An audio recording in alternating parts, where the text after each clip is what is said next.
Thank you for joining us for this evening's event. My name is Nick, and I'm one of the events hosts here at Powell's Books in Portland, Oregon. Before we begin, I want to encourage you to check out our lineup of upcoming virtual events by visiting our website at powells.com.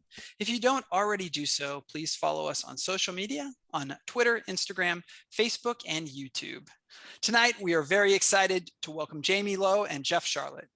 Jaime Lowe was born and raised in Los Angeles, California. She's the author of Mental, a memoir about lithium and bipolar disorder, and Digging for Dirt, The Life and Death of ODB, a biography of Old Dirty Bastard, the founding member of the Wu-Tang Clan. She is a frequent contributor to the New York Times Magazine and other national and international publications. She has contributed to This American Life and Radiolab and has been featured on NPR and WNYC numerous times.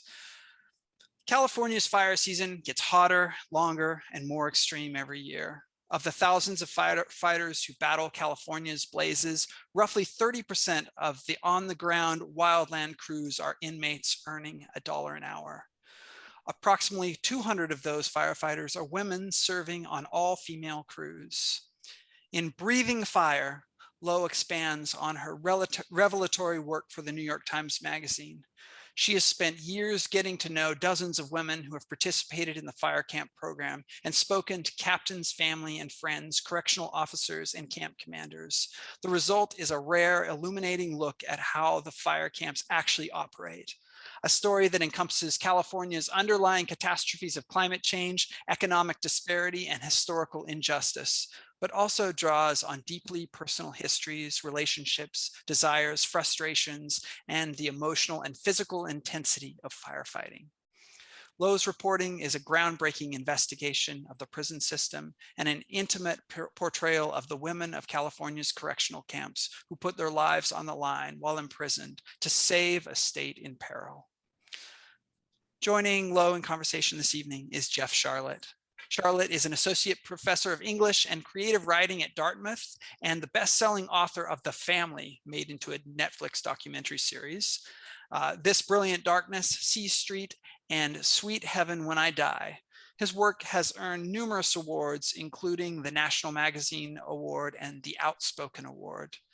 This evening's event will also include an audience Q&A, so please use the Q&A button at the bottom of your screen if you'd like to ask a question. As well, if someone has typed a question you'd also like to know the answer to, please upvote that particular question by clicking the thumbs up button. Most importantly, please consider supporting Jaime and Powell's by purchasing a copy of her new book from us. A link to buy Breathing Fire, along with a link to Jeff's books, will be shared in the chat a couple of times tonight. So, Jaime and Jeff, we're thrilled to have you both here with tonight, and thanks for joining us. Thank you so much, and thanks, Jeff, for doing this. Everyone buy his book. It's amazing. Do not buy my book. This is already, I have to contradict the author. And in fact, when Nick's wonderful introduction, there was just a little bit of glare on the amazing cover of Breathing Fire, which is, I believe that photograph is, did you tell me it was by Philip Montgomery? It was not. No, the author photo was. The cover photo is by Peter Buller, and it's a little bit of a photo illustration. So everybody can see fully, this is the cover, this is the book to buy. So, so Jaime, one of the things that you just impressed me already in the chat as we were talking, and I love this book so much, and I love it as a reader and as a writer. And I want to ask you questions in both senses. As a reader who sort of wants to understand these issues which sort of intersect with so many things that are looming and are concerns right now, and as a writer thinking about the documentary art of this. But I was hoping that you would read a couple pages so that listeners could get a sense of the art of this book, which is really just astonishing. There's a really kind of fascinating prose, and I want to talk more about that. And I just was so impressed when I said, "Oh, will you read something where I don't have a copy with me?" And I said, and listeners, this is really enlightening, because most people, when they have a new book out, they walk around clutching it like this and so on. So this is really an advanced, enlightened stage, but you said you have found a few pages you can share with us. I have. It's so unenlightened. It's more just like frazzled, and I'm on the road, and everywhere I stay, I'm just like, take a copy, please. You know, I don't have a bottle of wine, so take a copy. I'm gonna like force it upon you. But yeah, so I ran out along the way. But I will read the first few pages. The setup to this is basically, you know, what the book is about has already been covered, but it starts where I started, which was sort of about this woman who ended up dying fighting a fire while she was an incarcerated firefighter in Malibu. So I will read the first few pages. I'm going to keep it short because I think it's really tough to listen to somebody read on Zoom. I find it hard. Okay, here we go. The Mulholland Fire, February 25th, 2016. Shauna Lynn Jones heard the siren at 3 a.m., but refused to get out of bed. What she heard sounded like the school bells that pulsed to announce earthquakes. She could sleep through those. Those bells were drills. Those drills were drop-in covers. And everyone in California knew if the big one hit, there's no way an Antelope Valley school desk would save you. Shauna, let's go. We've got to go out with another fire, Carla said, shaking her. Shauna refused to get out of bed. Get up, Shauna. Shauna groaned. Is it for reals this time? She asked. Carla nodded. Yeah, get up. Come on, Bailey's going to be pissed. Shauna got up and ran, groggy, to the buggy. Her shirt was stamped in 12-inch letters. CDCR, California Department of Corrections and Rehabilitation. So that underneath it all, under her Nomex protective gear, she'd never be mistaken for a free world firefighter.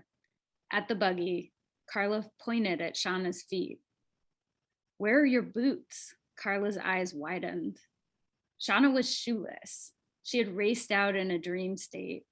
Was she imagining the siren? Was she actually even running to the buggy? Was she in jail? Was she a firefighter? Was she back home in Lancaster? Was she at the biker bar her mom managed in Antelope Valley? Was she skateboarding? Was she jumping into Shaver Lake on a hot day? She didn't know what the fuck was going on. She groaned and asked again, is this a for reals fire? They had to treat every alarm as real. They had to rush to the buggy every time.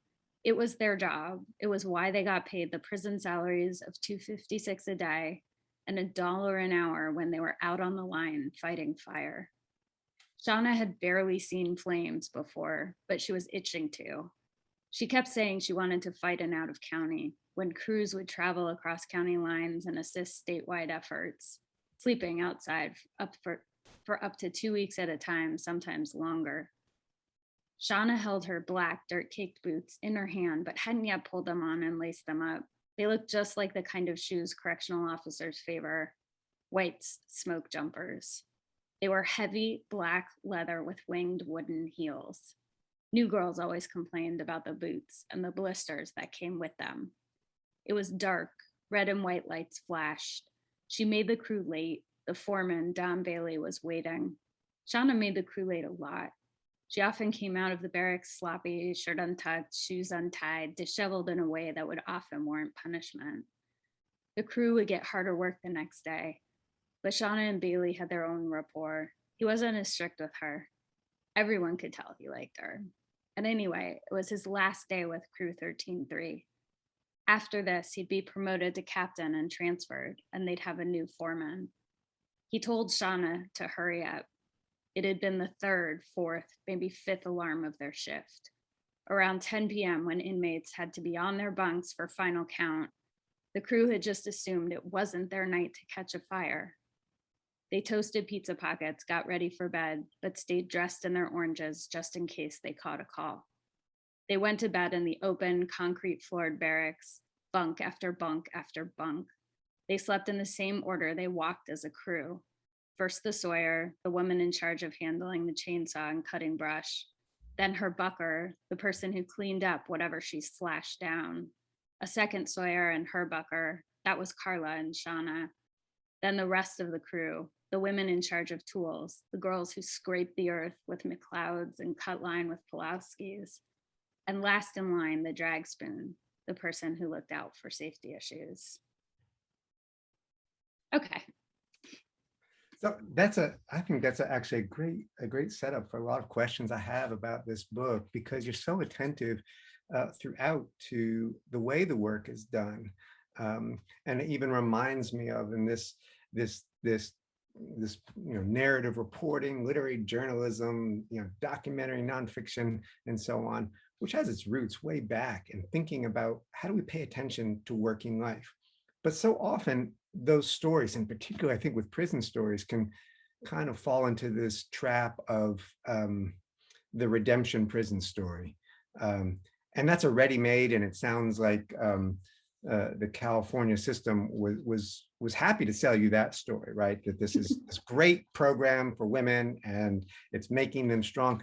And you kind of, you don't follow the script that they give to you. And I think that's maybe that's my first question is how you came to understand that narrative of redemption through prison labor might not be true. And did it begin with Shauna, or did it begin without in talking to the living workers?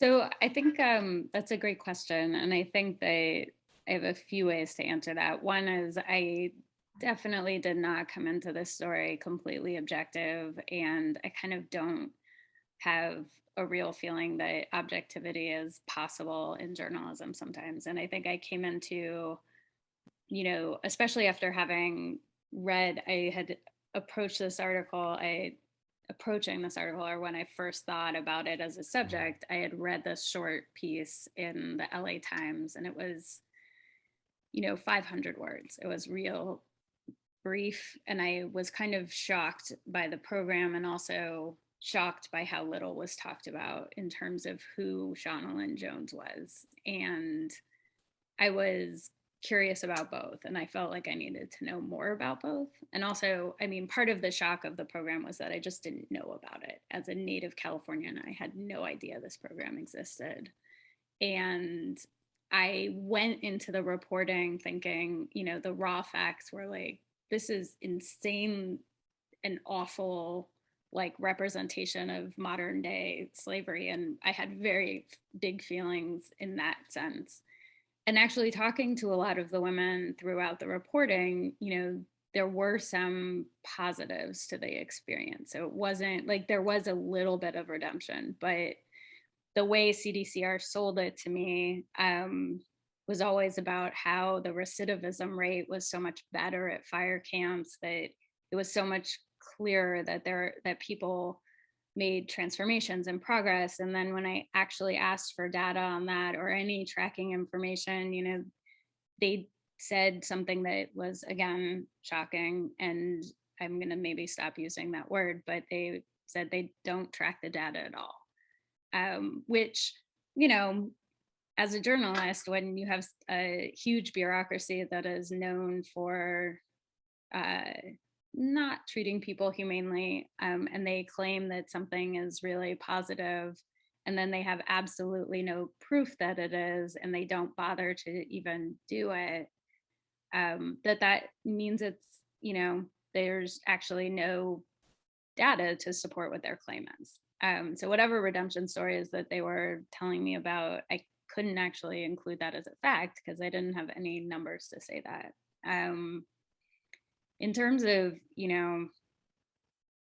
talking about their real experience, I think that's where the book is really different than the article, because I had the feeling that all of the interviews I did for the article were with correctional officers nearby, and that you can't get a real answer to questions and real details about what life is like in the camps and on the fire lines even, until you're not being, guarded by people who have the power to extend your sentence, people who have a really sort of disproportionate amount of power over your body and your life and the quality of your life.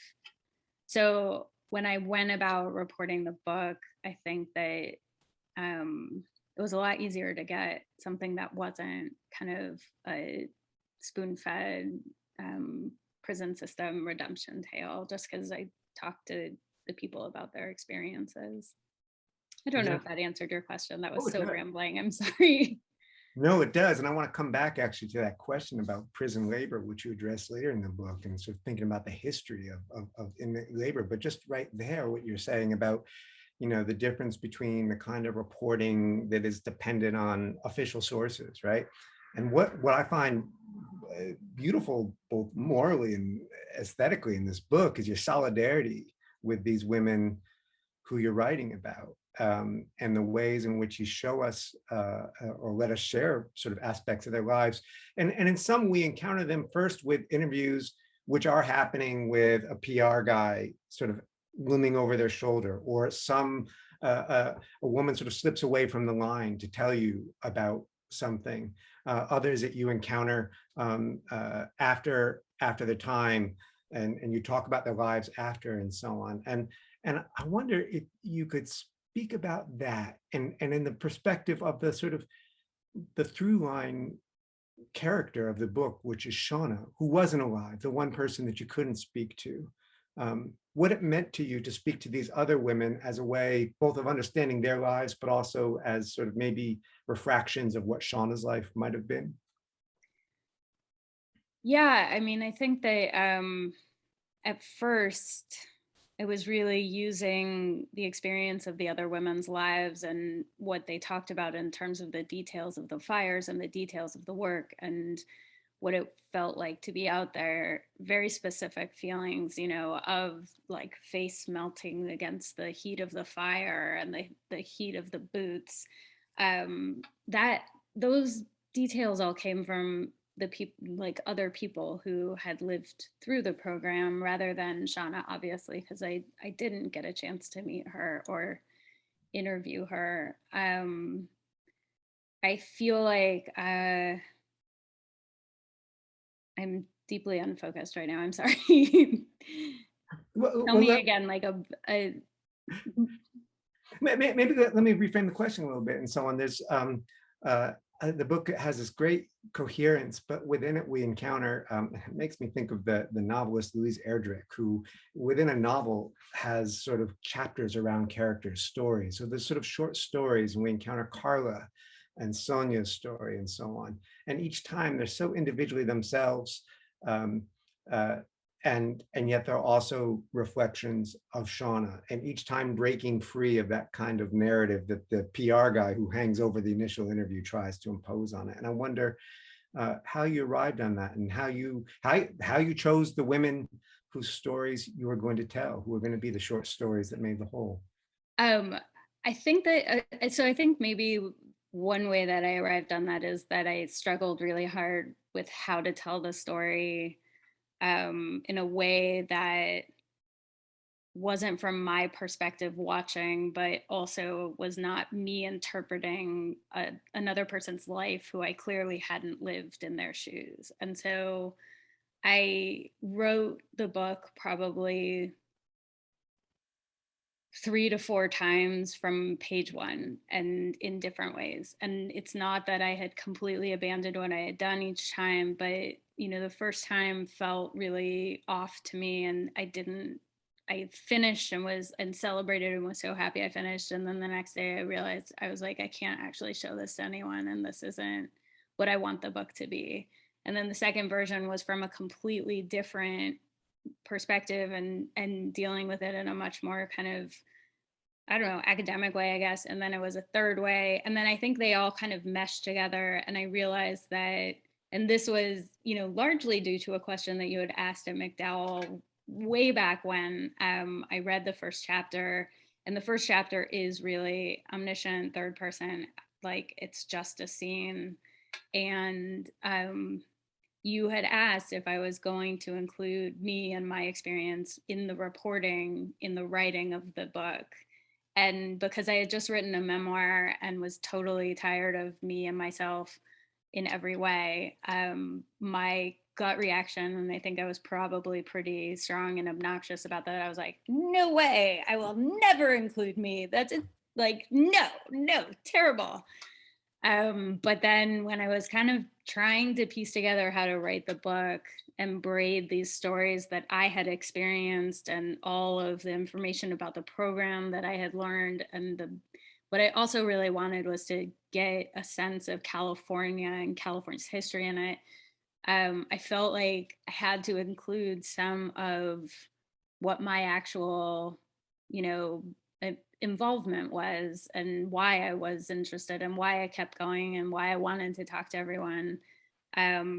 And so it became very important, actually, I think, to have little tiny, tiny snippets of me, even though I'm tired of me and everyone in the world should be tired of me. But it helped in terms of just being the cartilage, I think, Yeah. for me, at least, in the writing of it.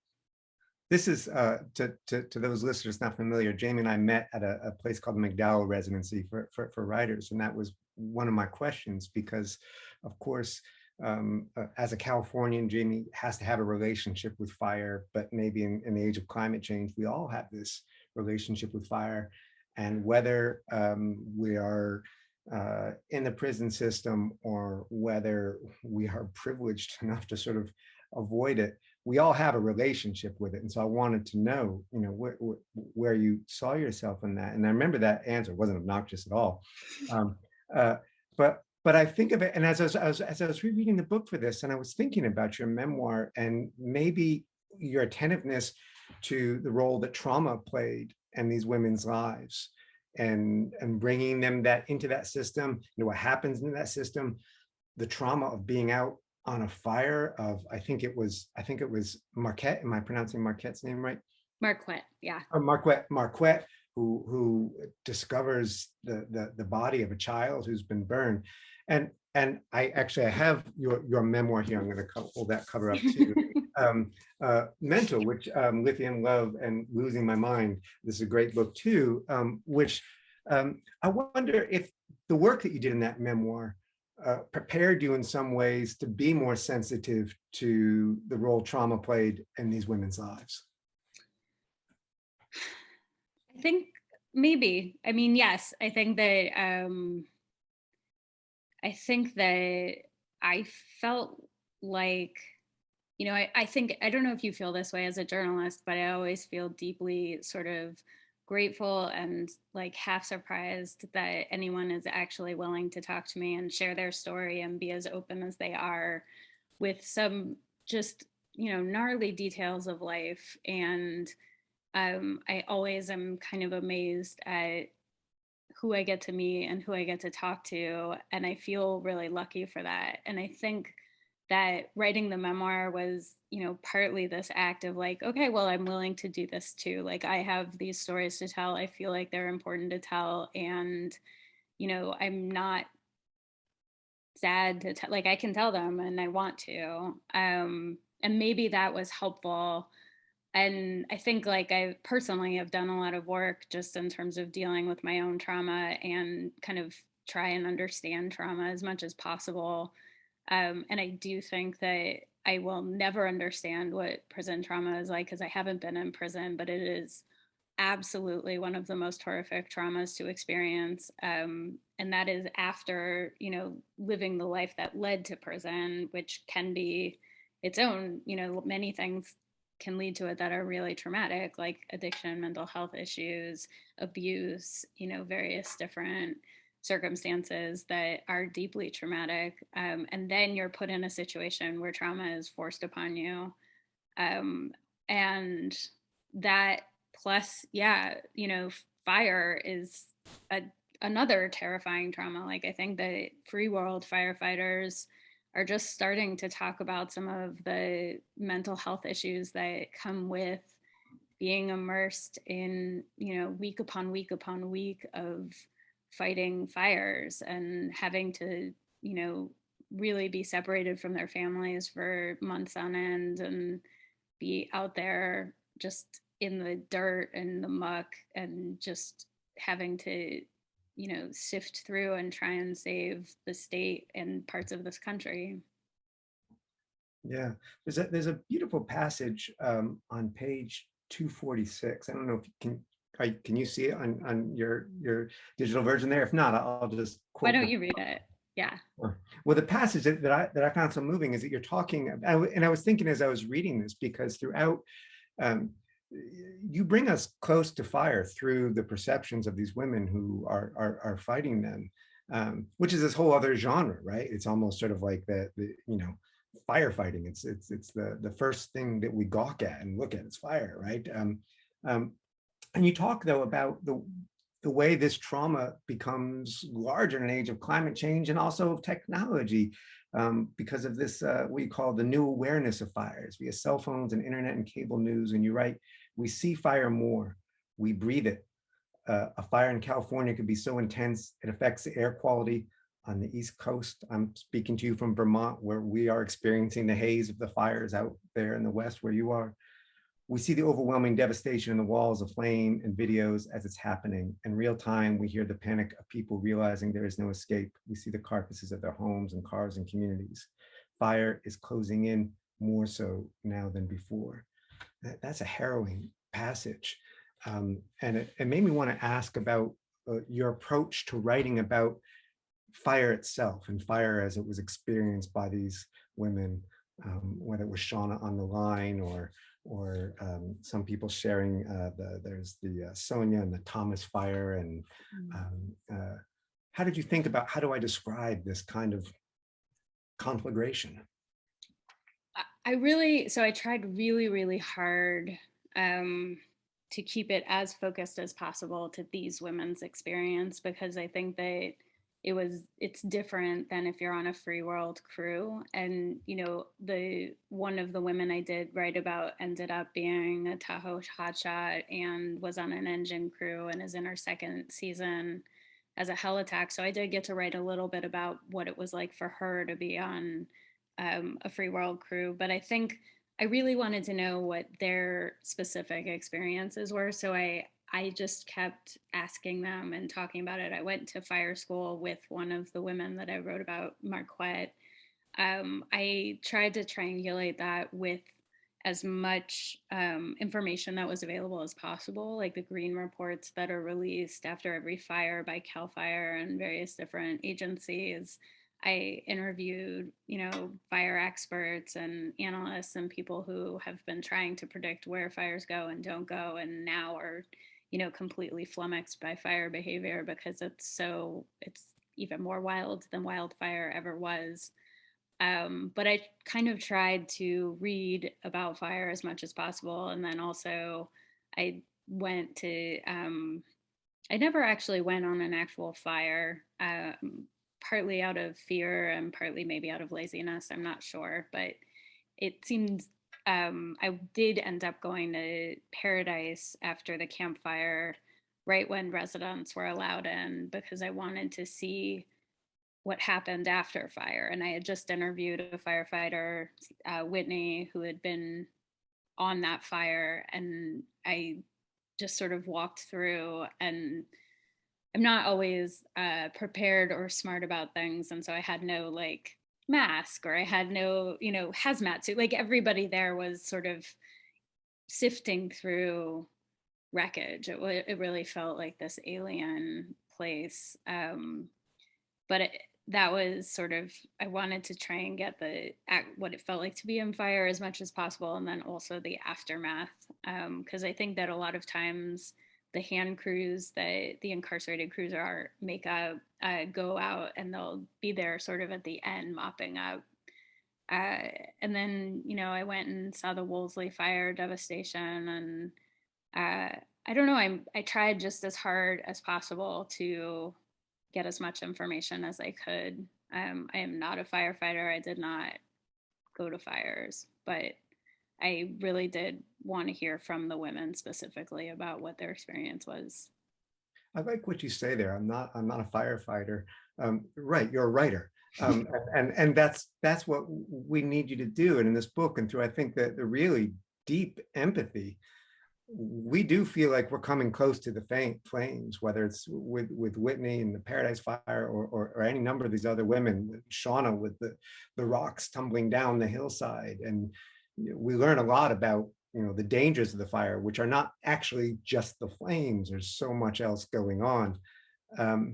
And I think it's that empathy that drives it. I always think of those writers who, as sort of the worst example is someone who's going to write about homelessness. So they sleep out on the street for a night and then they think they've experienced homelessness. Or an editor once asked me to write about solitary confinement, and they said, "And you'll go into solitary confinement for a few weeks." And I'm like, that's will not be the experience of solitary. You couldn't have that experience of being an imprisoned firefighter.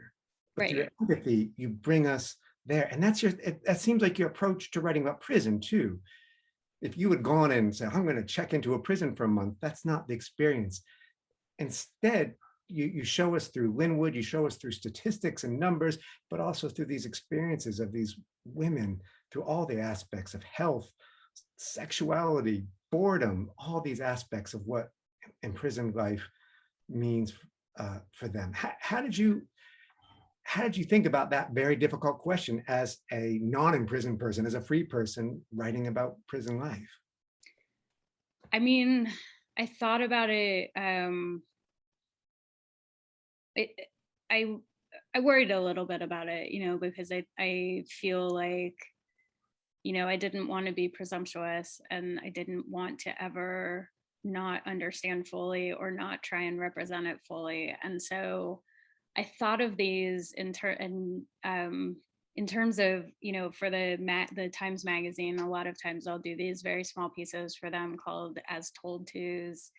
And the way that I do those is they're basically, I make about, I maybe sometimes will follow someone around for a long time. Like the very first one I did was with Pierre, a can collector, and he would wake up at 3:30 a.m. in Brooklyn every morning and collect cans. And so I went out with him 2 or 3 times and just talked with him and sort of experienced it with him. But I mostly just talk to people and hear their voices and record it, and then sort of would condense and edit it. And it's like a block quote of their life experience and what they say. And it's, it says condensed and edited, and it's, and then it's just interview by or whatever. And I think that, one of the things I did in between the drafts that I felt like were failures is that I would write As Told Tos for all of the characters, or not characters, but the people I interviewed. And so I wanted to see, what their life was like from kind of beginning to end as much as possible, what their experiences were from all of the phone calls, all the exchanges we had, all the times we spent together, when I was in their houses.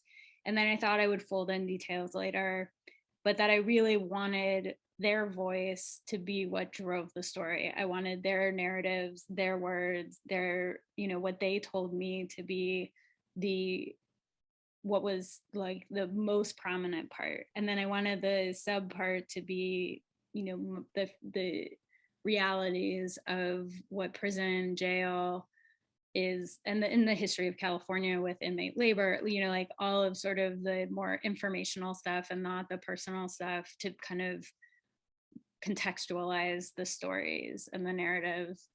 So I kind of broke it up and did some collaging along the way.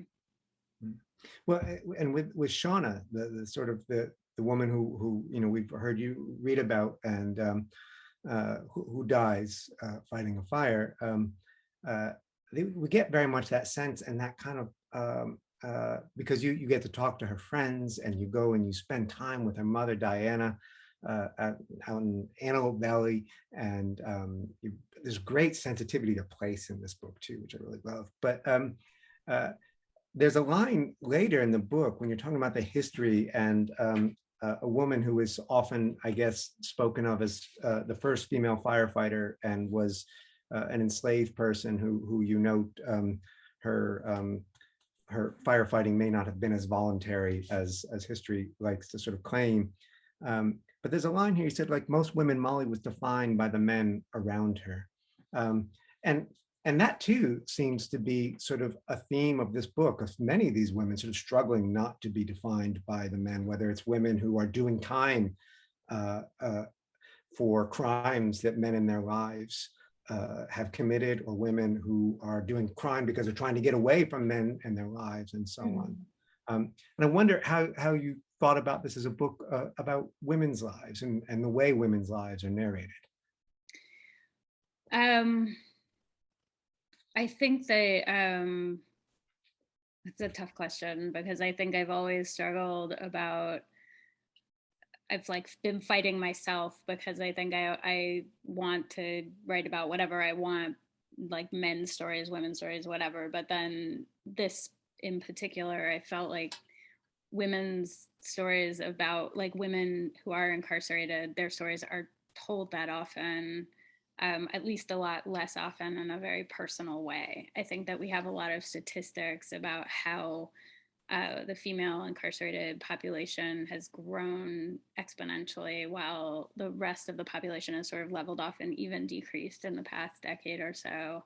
While, I think it was like 600% since 1980. I don't have the statistic in front of me, but it's a shocking amount of women. And I think that I kept just not being able to stray away from this idea that women are mothers, that they, like a lot of the firefighters, some of them had kids that were on the outside that they were separated by, and their families were broken, and that these women were also daughters. Diana was a mother of a firefighter, and that even, there was a strong moment where I was, or not a strong moment, this doesn't make sense, but a moment where I was struggling about whether or not I should call them women or girls, because every time I interviewed people who were in the crews, they all referred to themselves as girls. They were like, oh, the girls did this, and then the girls would do that. And I sort of flopped back and forth, because I felt like, girl is actually an appropriate word, because,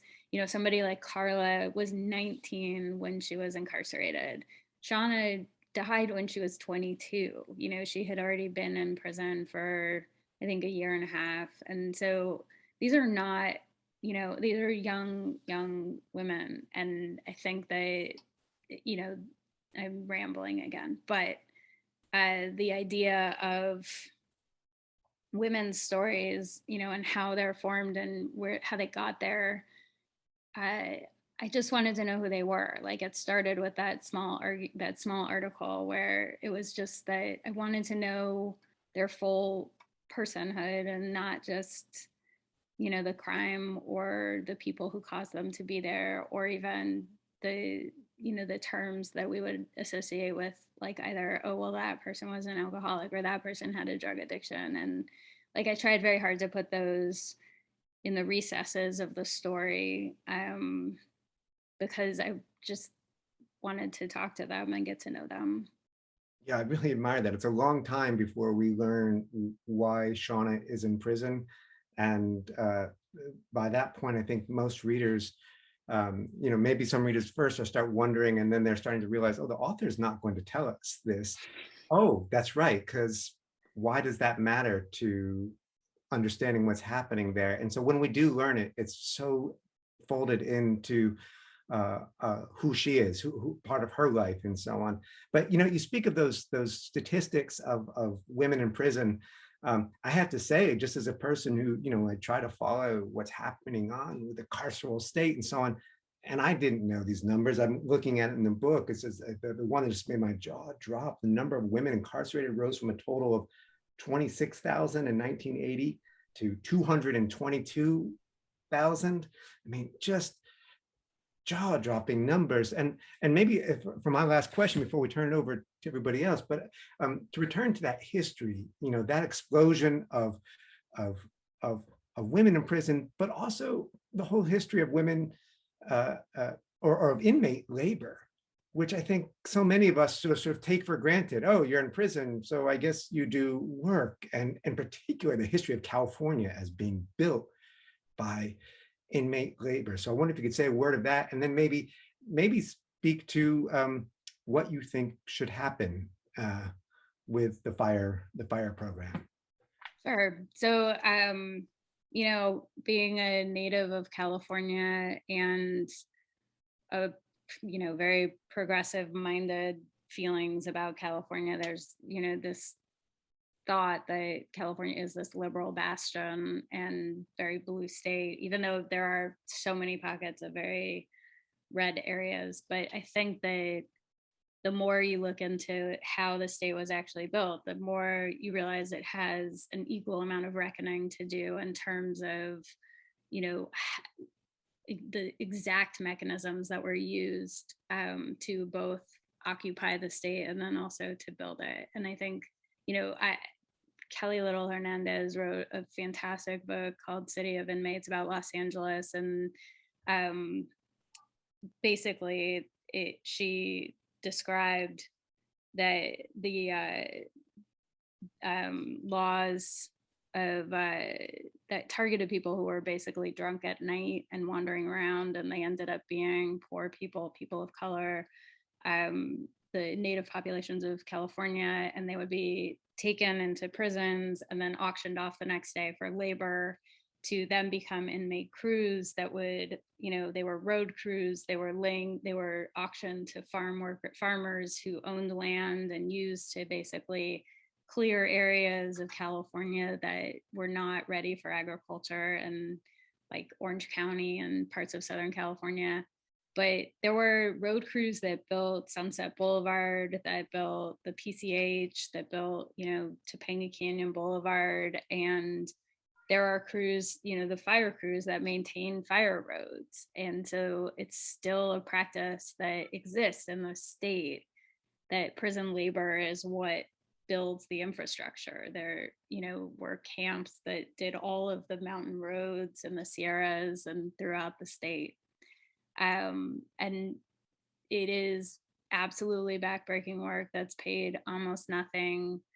The fire camps, it's so, anyway, the labor itself was very specifically used to create the state. And I think that not that many people actually know that or talk about it or recognize it, mostly because I didn't, and maybe that's the wrong level of framing, because I didn't know, everyone didn't know, but I was surprised by the history of prison labor in California.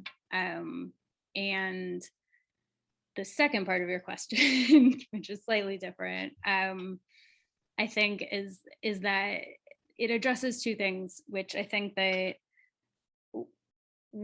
from what I said in the beginning of our conversation, which was I went in with a lot of bias and sort of thinking that this was a terrible program. I realized that there were many women who did talk about how it felt really good to be out on the line and working and to contribute, and that it helped in terms of processing some of the things of their life. They felt like they could learn how to be on this crew.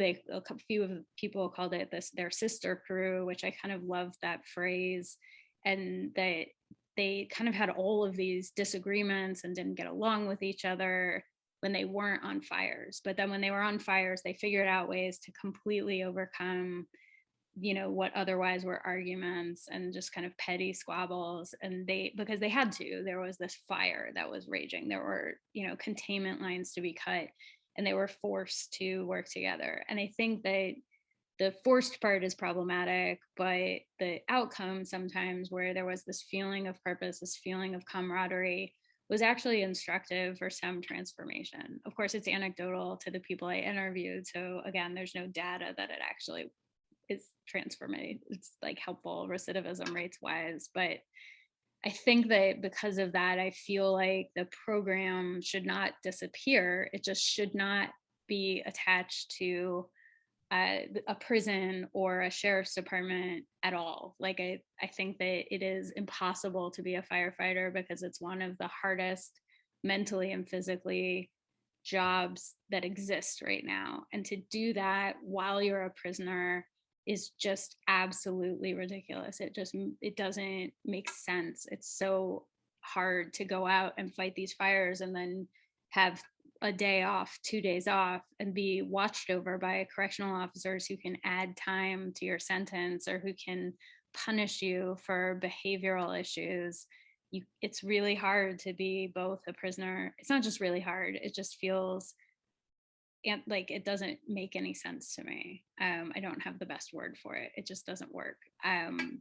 So I think that one way to do it is to shift the program into California Conservation Corps or something like what, Biden has in the infrastructure program, which is the civilian climate corps, and actually provide at the base level minimum wage training, support services, like take over the fire camps and make them something that are not collaborative with CDCR. And I think that if you have the potential to be a firefighter, then you probably don't, and David Fati said this to me and I agree with him, which is that you probably don't have to be in prison. Like if the state is relying on you to save the communities and enter into communities and work to protect them, then you shouldn't be in prison. And I think that, shifting the program away from CDCR and into a more sort of like they have kind of halfway house programs where you can have an option to work and be, under some supervision, but it can be something separate from CDCR. And that's not to say that CDCR and all state prisons and jails need to absolutely be broken and sort of rebuilt. I think that they are bordering on torture chambers and a spiritual crisis and societal crisis. Let me actually pick up a question here then from the listeners, the attendees. It maybe picks up on that too. Jillian Johnson asks, how are the inmate firefighters treated by the so-called full-time, or as you refer to them in the book, the free world firefighters? Are the women inmate firefighters treated any differently from the male inmate firefighters? So the only free world firefighters that inmate firefighters have any contact with are their specific foremen and captains that work with them at the prison / fire camps. And so they are attached to their crews, and otherwise they're never ever supposed to interact with free world firefighters. They're not supposed to talk to them at all, which you would think, like, logistically that might be an issue, because when you're at a fire and you're trying to strategize how to actually, like work, not being able to talk to fellow firefighters definitely is a hindrance. So in some ways, the logic of it doesn't make sense. In terms of women incarcerated firefighters treated differently than male incarcerated firefighters, the rules that CDCR puts forward are not different, but I think that women have told me that they felt like they were treated differently. I think it depends on each person's experience, because there's a huge variety in terms of what one woman feels like how they're treated versus another, and the expectations aren't any different. And oftentimes, actually, captains and foremen pulled me aside and said, listen, we've worked with both male and female crews who are incarcerated, and women cut line better. They're more thorough. They might do it a little bit slower, but they're absolutely better at cutting line.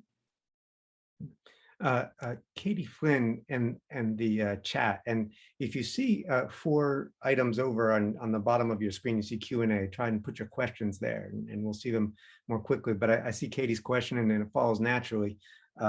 What percentage of incarcerated firefighters go on to become wildland firefighters once they're released from prison? And I know you mentioned Whitney becomes a hotshot, but it's actually kind of rare, right? It's extremely rare, and I searched for any data on that, and of course there wasn't, because part of it is that once the incarcerated firefighters are released, they're pretty much left on their own. If they want to become firefighters, they essentially have to do it 100% on their own, which means you are both dealing with re-entering society from prison and then trying to enter an incredibly difficult field. And it's especially difficult if you have a felony. CAL FIRE and the municipal agencies pretty much won't hire felons. And there has been a bill passed that's supposed to ease that restriction. I don't know whether or not it will. And I think it remains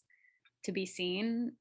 There's, again, no part of the bill includes tracking whether or not it actually helps incarcerated firefighters. And so it's hard to know. I did encounter probably 4 out of maybe, I don't know, I probably interviewed like and I can't actually answer it, but there is not a number that exists, sadly.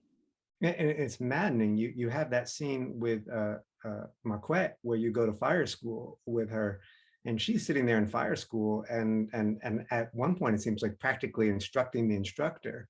She Yeah. has this experience in correcting sort of errors he makes, but she doesn't get to be a firefighter, as I recall.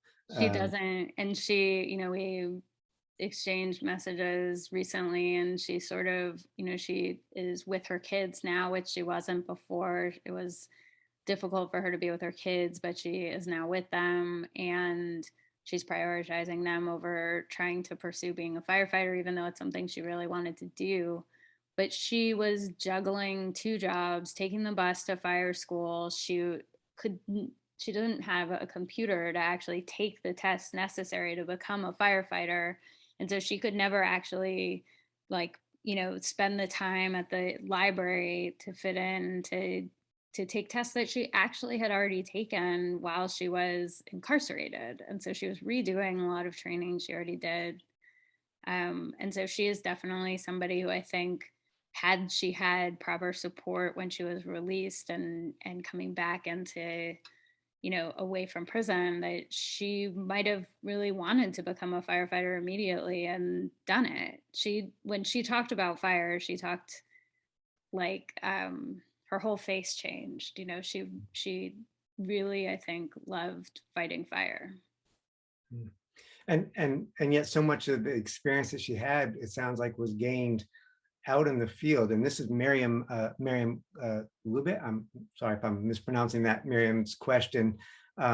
Maybe sort of going backwards, are the women trained for this work before they go out to fight fires? Do these women, well, we've answered the question about whether they get the jobs, but about the training that happens before. And again, that seems an area where maybe something is wanting. Yeah, I mean, that's definitely true. They get 3 weeks of training at CIW, which is a huge state prison in Chino. And 2 of those weeks are physical training. So they're doing, burpees, sit-ups, running on the track. And it's really intense physical training, and it's all done by other inmates. And most of those inmates those women actually can't qualify for fire camp, and so they contribute by training the women who do want to go to fire camp.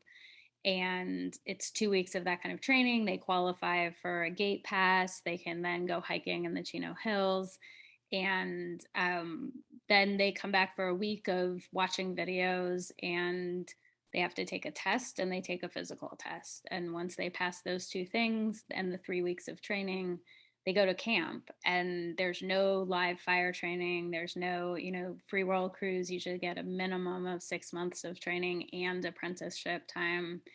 And some of these women are on fires the first night they're on camp. They're at camp. Let me combine 2 questions here. One is from again, forgive me if I mispronounce it, Buddha Kaja Crane.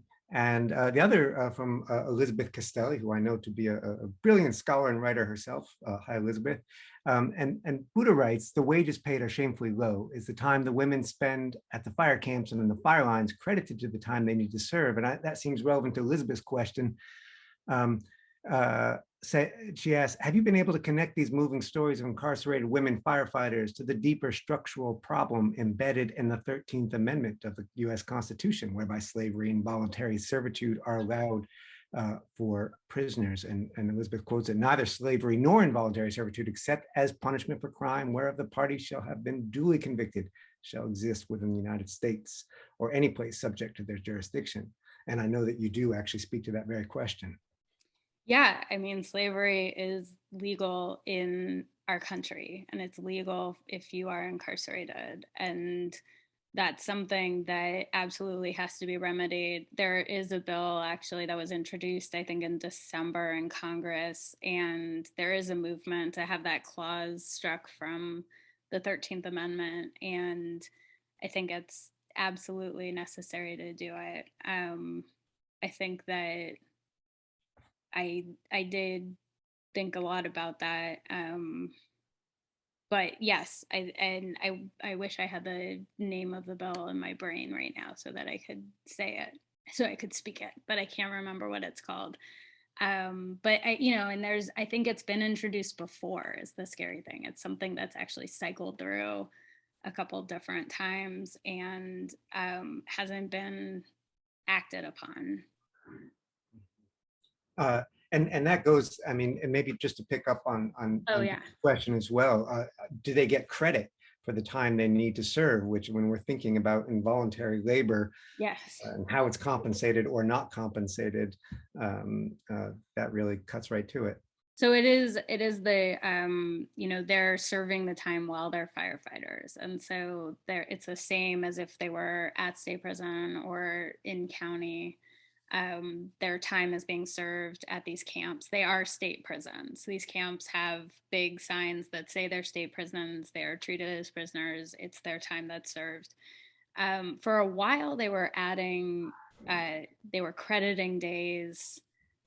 For every day served, they would get maybe a day shaved off their sentence. But then there was a lawsuit. I think they made that was discriminatory because there were people who were unable to serve in fire camps who couldn't qualify for that. And so I'm not, it was never clear to me whether or not those credits actually existed, because sometimes they do, and then there are some times when they are not existing, which is not a clear answer. I'm sorry.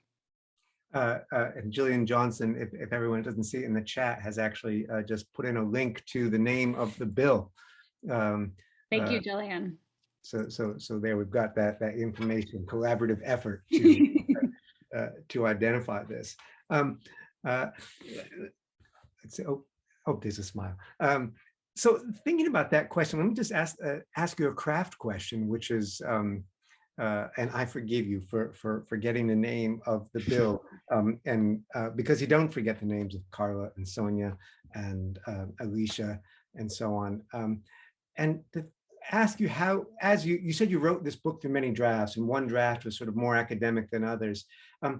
The incredibly artful balance you find in this book between sort of information and story, between advocacy and respect for the ways in which these women narrate their lives. And it must have been tempting at times just to say, look, everybody, I have studied this and I know what to do, listen to me. And you resist that didacticism, and it makes the message all the more powerful. But I wonder if you could speak to thinking about that, and I think which is an issue in all nonfiction writing, the aboutness of it versus the story of it. Well, thank you for all of what was said about the book. I think that in general, if you know me, I stand on a soapbox a lot and scream about how I feel and what should be done and what is right and what is wrong. And sometimes I'm right and sometimes I'm wrong.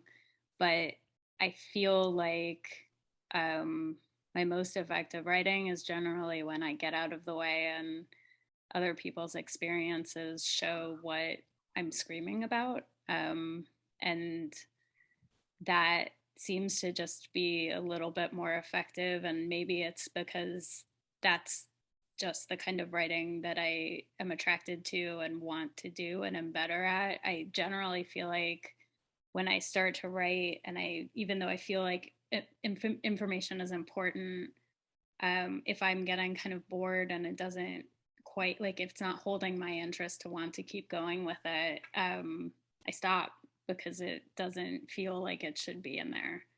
And so I think, I pared it down as much as possible to just be their stories, and then all of the pieces of information that I had gathered that I felt like were essential, and not all of what I wanted to say. But I I felt like it's easier to just sort of hear about what people live through and then draw your own conclusions about it, than to scream about it, because I feel like I'm not fun when I'm screaming, and I like to be fun. I don't know.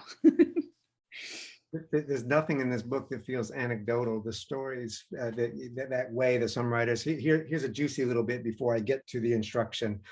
All the stories are necessary, and I see Nick is giving us a signal that we're to wrap up. And you can wrap. Yeah, you're fine. You can.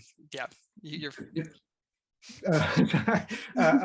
I just, we corresponded before, and Jaime and I said this book brings to mind from me sort of a kind of an old documentary tradition of 1930s documentary art, which did have a politics and a message, but also had a story. And I think of the John Grierson, who in 1926 coined the term documentary. To speak to film, but also other mediums. And forgive me for the pun of this, but he said it was about the blazing fact of the matter. So that's what I think this book is, the blazing fact of the matter, and so beautifully rendered. So thank you, Jaime, for sharing it with us. Thank you. And I not only forgive you, I applaud you for that pun. I love it more than anything. But thanks. Well, yes, thank you both so much for coming tonight, and thanks for that fascinating discussion and just learning so much about the subject, and we appreciate that. Thank you everyone out there also for joining us for this whole talk and everything. And so please consider purchasing a copy of Jaime's new book by visiting us at powells.com. I've got it right here. You can see what it looks like. You can check it out. There you go. That's right. Here, I can enact it. Yes.